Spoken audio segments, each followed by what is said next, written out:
I came home from visiting my granddaughter in Victoria to find a cheerful sign on my study door. Baby Harper's room.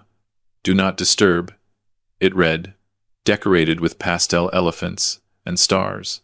My study, the room where I'd worked for 30 years. The room where I'd kept every photo album from my marriage to Margaret.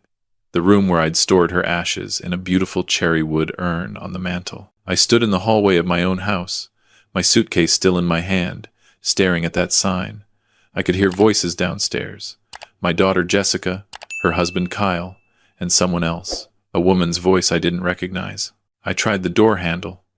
Locked. Jessica? I called out, my voice echoing through the house I'd bought 32 years ago. Kyle? What's going on? Footsteps on the stairs. My daughter appeared, glowing with that particular radiance pregnant women have. 7 months along. She smiled at me like nothing was wrong. Dad, you're back early. How was the trip? The trip was fine. Why is my study locked?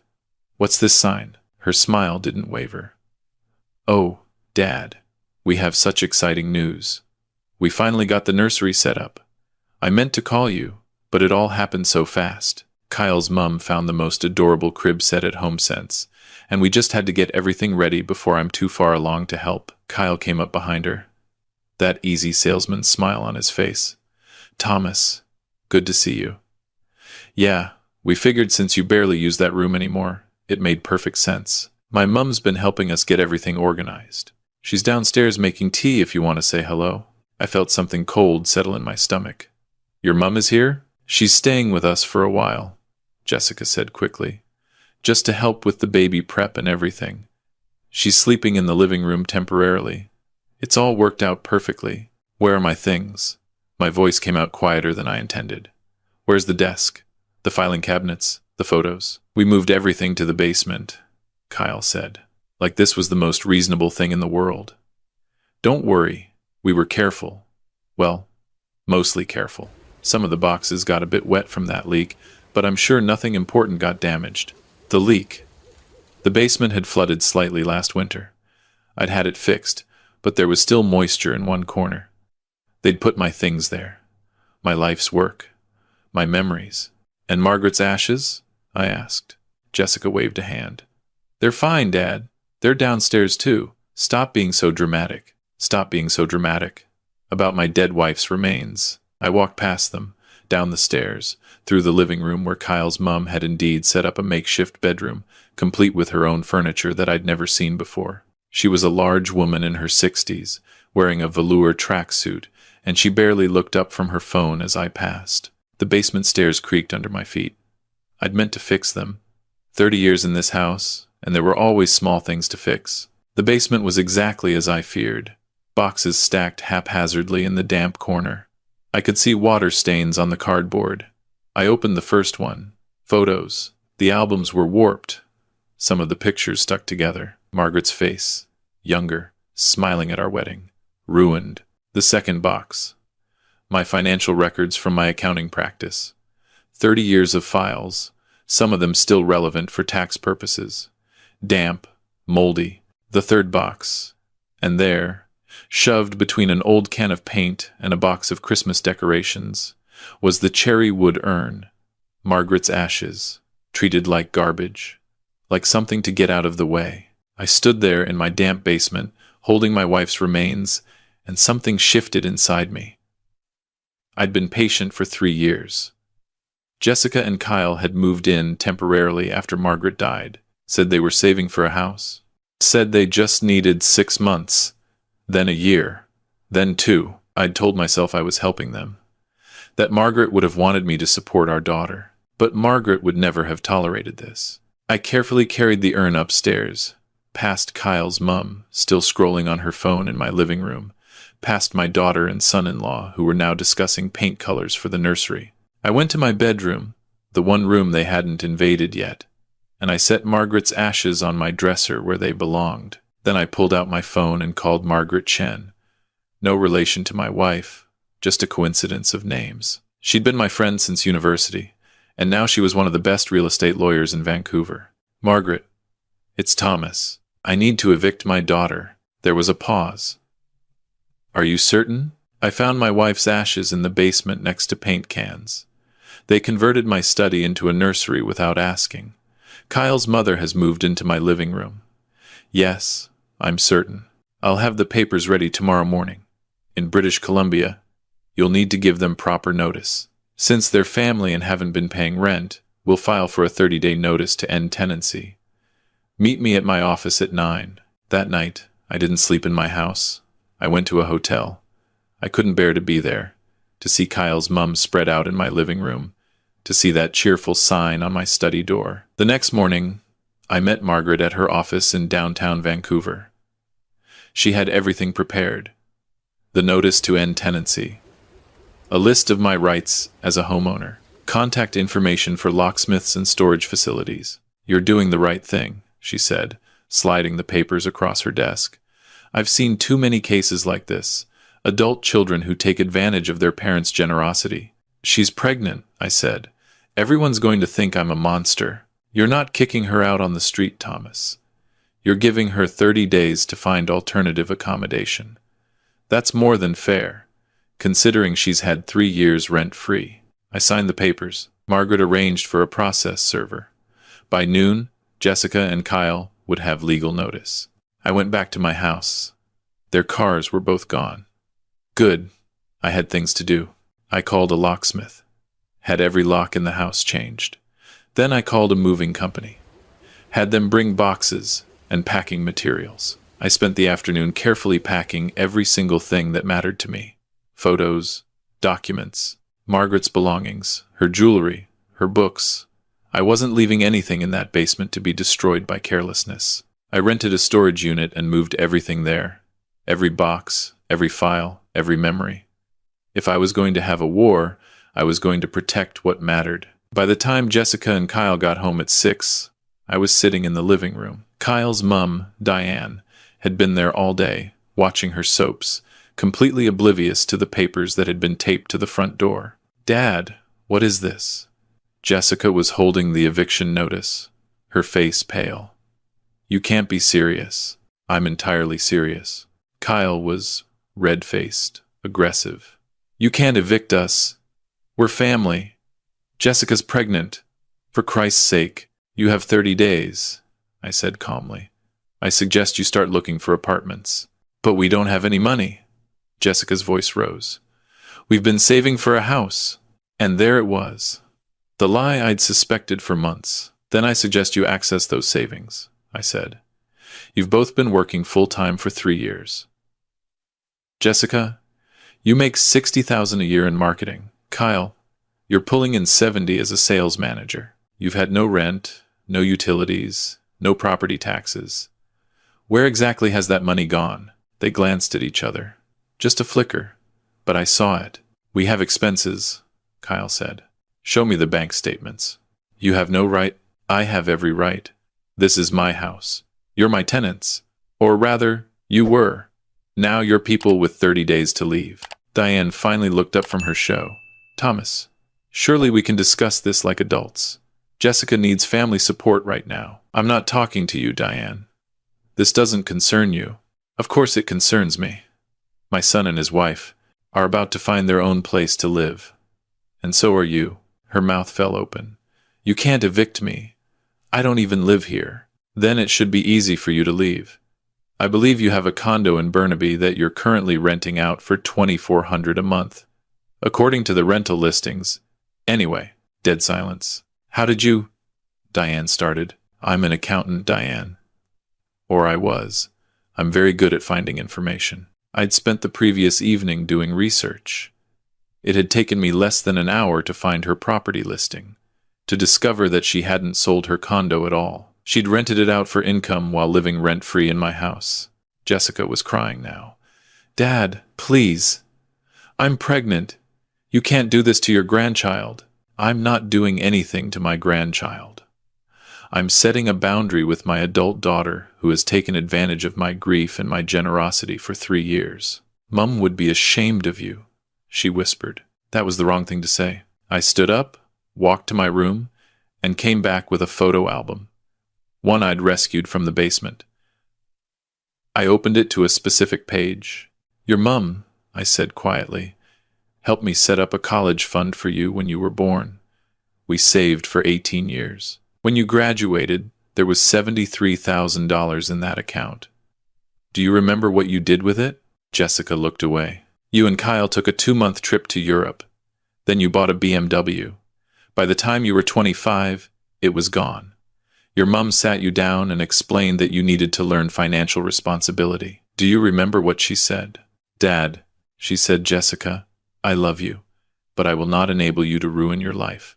Sometimes love means saying no. Those were her exact words. I'm saying no, Jessica. You have 30 days. Kyle stepped forward, chest puffed out. You stubborn old man. You're really going to choose pride over your own daughter? I'm choosing self-respect over enabling destructive behavior. There's a difference. We'll see what the rest of the family has to say about this, Diane snapped. Your sister, your brother, are welcome to offer you a place to stay, I finished. In fact, I encourage it. Kyle, doesn't your brother have a 3-bedroom house in Surrey? Another glance between them. Another tell. We can't stay there, Kyle muttered. Why not? Because... He stopped. Because you already burned that bridge? I guessed. How long did you stay there before wearing out your welcome? The truth was written all over his face. I'd called my neighbor, Robert, earlier that day. Robert was retired RCMP, a good man who noticed everything. He'd told me things I hadn't wanted to hear, about the packages that arrived constantly, designer bags for Jessica, about the car Kyle had crashed last year, expensive repair bills, about the time Robert had overheard Kyle on the phone, talking about sports betting. They hadn't been saving. They'd been spending, and probably going into debt. The next few days were a war. Jessica called every relative we had. My brother John called from Calgary, lecturing me about family values. My sister Patricia called from Halifax, crying about how I was abandoning my pregnant daughter. Cousins I hadn't heard from in years suddenly had opinions about my choices. I listened to each of them. Then I said the same thing. She has 30 days to find a place. If you'd like to help her, you're welcome to offer her a room. Otherwise, I appreciate your concern, but this is my decision. Not one of them offered to take Jessica in. Not one. Kyle tried a different approach. Manipulation. He'd catch me alone and talk about the baby, about how I'd regret missing out on being a grandfather, about how family was supposed to forgive. I'm not stopping you from being a family, I'd say. I'm stopping you from living in my house rent-free. Diane was the worst. She'd corner me in the kitchen, in the hallway, always with that wounded tone. Thomas, I'm just trying to help my son. Surely you understand that. I understand that you're collecting rent on your condo while living in my house without paying anything. I understand perfectly. She'd sniff and retreat, playing the victim to anyone who would listen. But I held firm. I'd changed the locks so they couldn't claim squatters' rights. I'd documented everything. I'd followed Margaret Chen's advice to the letter. Then, on day 15, Robert knocked on my door. Thomas, you should know something. He told me he'd seen them 2 weeks ago, before I came back from Victoria. Kyle and Jessica, measuring the study. Diane was there too, taking notes. They'd been planning this. They'd known when I'd be gone, and they deliberately waited to make their move. There's more, Robert said. I overheard Diane on her phone yesterday. She was talking to someone about getting you assessed. Something about demonstrating diminished capacity. My blood ran cold. They're trying to claim I have dementia? That's what it sounded like. I thought you should know. They weren't just entitled. They were calculating. They'd planned to push me out of my own house, claim I was incompetent, and take over the property. I called Margaret Chen immediately. Get a medical evaluation, she advised. Complete cognitive assessment. Get it on record that you're perfectly competent. I did. The next day, I had a full physical and cognitive assessment. Perfect health for my age. Sharp as a tack, the doctor said. I got copies of everything. On day 20, they staged their intervention. I came home to find my living room full of people. Diane, her other son Marcus, Kyle's sister, several people I didn't even recognize. Jessica was there, looking uncomfortable. Kyle stood at the front like he was running a meeting. "Thomas, please sit down," Diane said in her most concerned voice. "We need to talk about your health." "My health is fine." "Dad," Jessica said softly, "we're worried about you. You've been acting erratically. The eviction, the accusations. The truth, you mean? We think you might be experiencing some cognitive decline," Kyle said. "It's nothing to be ashamed of. Lots of people your age." I pulled out my phone and opened the photos. "Before you continue, I want to show you all something." I held up the screen. Medical records. Clear cognitive assessment. Perfect bill of health. I had a complete evaluation 3 days ago. As you can see, I'm in perfect mental health. Would you like to see the rest of the documentation? I have it all, including, I looked directly at Diane, records of your rental property income, and records of your discussion about having me assessed for incompetency. My neighbor overheard that conversation, Diane. He's a retired RCMP officer. Would you like to know what he thinks about conspiracy to commit fraud? The room went silent. "You were planning to have me declared incompetent," I said calmly. "To take over my house. This wasn't about needing a nursery. This was about stealing my property." "Dad, no," Jessica started. "Don't." I held up my hand. "I found evidence in the study. Kyle's internet history is still on my computer, the one you were using. Searches for how to prove parent has dementia, legal guardianship over elderly parent, inheriting property from incompetent parent. You weren't even subtle about it." Kyle's face was the color of chalk. "So here's what's going to happen," I continued. "You have 10 days left. On day 30, if you're not gone, the sheriff will remove you. I have legal grounds. I have documentation, and I have witnesses. If any of you," I looked around the room, "try to interfere, I'll pursue legal action for harassment and conspiracy." Marcus, Kyle's brother, stood up. "This is insane. Kyle, you told me your father-in-law was being unreasonable. But this," he looked at Kyle with disgust, "you were trying to steal his house?" "It's not like that," Kyle stammered. "It's exactly like that." Marcus turned to me. "Sir, I apologize. I didn't know. My brother told me you were being cruel to his pregnant wife. He didn't mention any of this." "Did he mention that your father is difficult to live with?" I asked. "That he was supposed to be staying with you first, but Kyle didn't want to deal with him?" Marcus's jaw tightened. "My father lives in a care home. He's been there for 2 years. Kyle knows that." Another lie.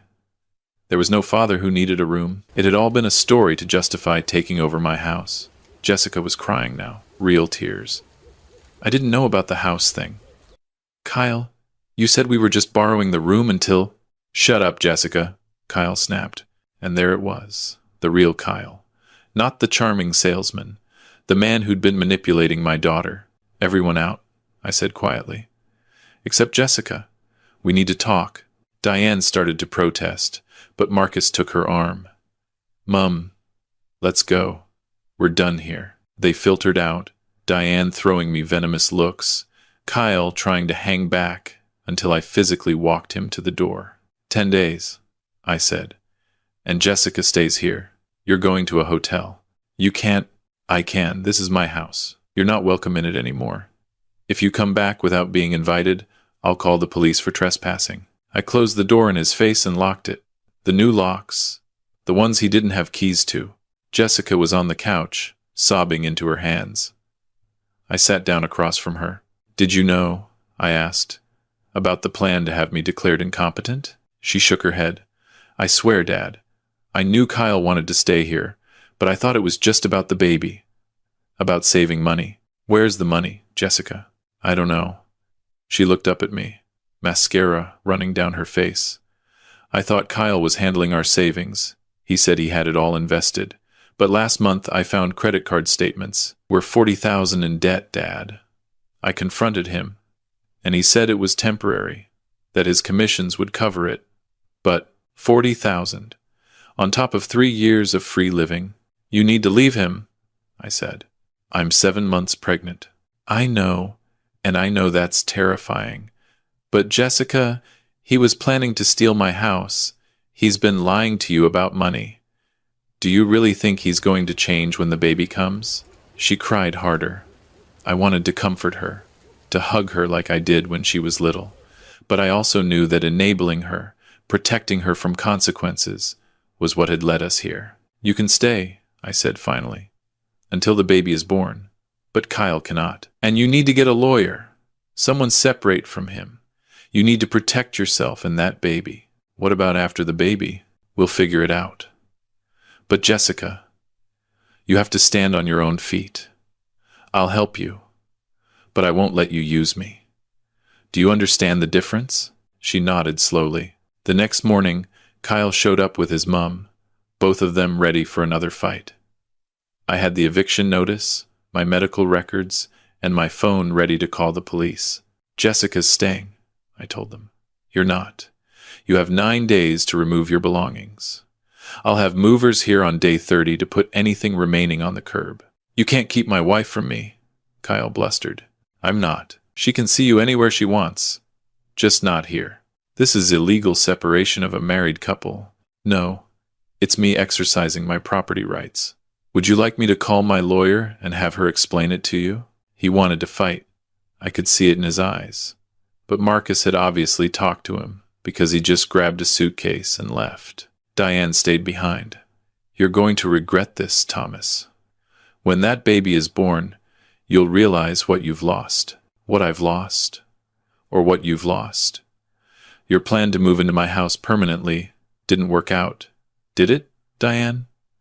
Now you'll have to go back to your condo, the one you've been renting out while lying about having sold it. She left without another word. The next weeks were quiet.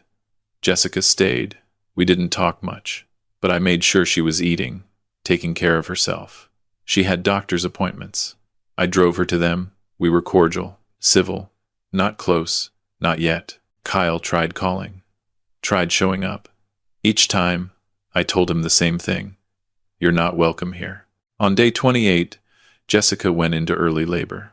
I drove her to the hospital. Called Kyle, because despite everything, he deserved to be there for his child's birth. He showed up, frantic, and for a moment I saw something like remorse in his eyes. Take care of her, I said. That's all I ask. But the baby didn't make it. 31 weeks was too early. Little Harper, the baby they'd converted my study for, was stillborn. I held my daughter as she sobbed. Kyle was there too, broken in a way I'd never seen him. Diane showed up, and for once, she was quiet. Grief has a way of putting things in perspective. Jessica and Kyle left my house on day 30 as required. They moved into a small apartment Kyle's brother helped them find. I didn't go to the funeral. Jessica asked me not to. She needed space, she said. Time to process everything. I understood. I converted the study back to what it was. Brought my things back from storage. Put Margaret's ashes on the mantel where they belonged. The house felt empty, but it was mine. 6 months passed. I got a letter, handwritten, from Jessica. She and Kyle were in counseling. Marriage counseling and individual therapy. Kyle had admitted to a gambling problem. Had joined Gamblers Anonymous. They'd declared bankruptcy. Were working on getting out of debt. He'd got a second job. She'd been working on understanding how she'd let herself be manipulated, how she'd enabled Kyle's lies. I'm sorry, Dad, she wrote, for all of it, for taking advantage of you, for letting Kyle disrespect Mum's memory, for not seeing what was happening until it was too late. I don't expect forgiveness. I just wanted you to know that I understand now. You were right. I needed to face consequences. It was the only way I was going to grow up. She was pregnant again. 4 months along, due in December. I'd like you to meet your grandchild, she wrote. When they're born, if you're willing, not at your house. I understand that's your space, but maybe at a cafe? Or a park? I promise, no expectations, no asking for anything. Just a chance to let you be a grandfather, if you want to be. I thought about it for a long time. About Margaret, about what she would want, about boundaries and forgiveness and the difference between the two. I wrote back, yes, I'd like to meet my grandchild. We'll start slow. Coffee at a neutral location. And Jessica, I'm proud of you for doing the hard work, for going to therapy, for taking responsibility. That takes courage. We met at a cafe in Kitsilano. Jessica looked different, older, somehow, more grounded. She showed me ultrasound pictures, told me about the counseling sessions, about how she'd had to learn to stand up to Kyle, to demand honesty. He's changing, she said. Slowly. It's hard work, but he's trying. And if he doesn't? I asked. Then I'll leave. I know that now. I can stand on my own. We met monthly after that. Always in public. Always with clear boundaries. I was kind but firm. I didn't offer money. Didn't offer to let them move back in. When they asked if I'd babysit when the baby came, I said, maybe. Let's see how things go. The baby was born in December. A boy. They named him Thomas. I cried when Jessica told me. After Mum's dad, she said, and after you, because you taught me what real love looks like. It's not enabling. It's not saying yes to everything. It's having the courage to say no when no is what someone needs to hear. I met my grandson when he was a week old. Held him in my arms in Jessica's small apartment. Kyle was there, quieter than I'd ever seen him. He apologized, said he was sorry for everything. For the manipulation, the lies, the plan to take my house. I was raised to take advantage, he said. My mum, she taught me that family was there to use. I'm trying to unlearn that. It's hard. I looked at this man, this person who tried to steal my home, who treated my wife's ashes like garbage. And I saw someone who was genuinely trying to change. Keep going to therapy, I said. Keep being honest with Jessica. Keep being a good father to this boy. That's all I ask. What about forgiveness? He asked. Forgiveness isn't an event, Kyle. It's a process. Keep showing me you've changed. Give it time. That was 2 years ago now. Thomas is 2. Jessica and Kyle are still together, still in counseling, still working on their relationship. They've been making regular payments on their debt. Kyle's been sober from gambling for 26 months. Jessica has clear boundaries now. She says no when she needs to. They come to Sunday dinner once a month, at my house. But they go home at the end of the night. They don't ask to stay. Don't ask for money. Don't overstep. Diane and I aren't in contact. Her rental income apparently wasn't enough when she had to actually live in her condo and pay her own bills. Last I heard from Marcus, she'd moved in with him. He's a saint. I still have my study. Margaret's ashes are still on the mantel. The house is still mine. People ask me sometimes if I regret it, evicting my pregnant daughter, setting such hard boundaries, missing the birth of my first grandchild. The answer is no, because that hard boundary, that refusal to enable, is what saved my relationship with Jessica. If I'd let them stay, let them continue using me, we'd be where we were before. Resentful, distant, toxic. Now, when Jessica visits, it's because she wants to. When she asks my advice, it's because she values it. When little Thomas calls me Grandpa, it means something, because it's built on respect, not obligation. Margaret would understand. She always said that love without boundaries isn't love at all. It's just fear dressed up as kindness. I learned that lesson the hard way, but I learned it. And every Sunday, when I set the table for dinner, when I hear Jessica laugh at something Kyle says, when I see the way they're working together to be better parents than they had, I know I made the right choice. Some lines should never be crossed. And sometimes, the most loving thing you can do is defend those lines, even when it breaks your heart, especially when it breaks your heart. That's what real love looks like. Not the Hallmark card version, the hard, messy, complicated version that requires courage and conviction and the willingness to be called the villain in someone else's story. I'd do it again in a heartbeat. And Margaret, wherever she is, I think she'd be proud.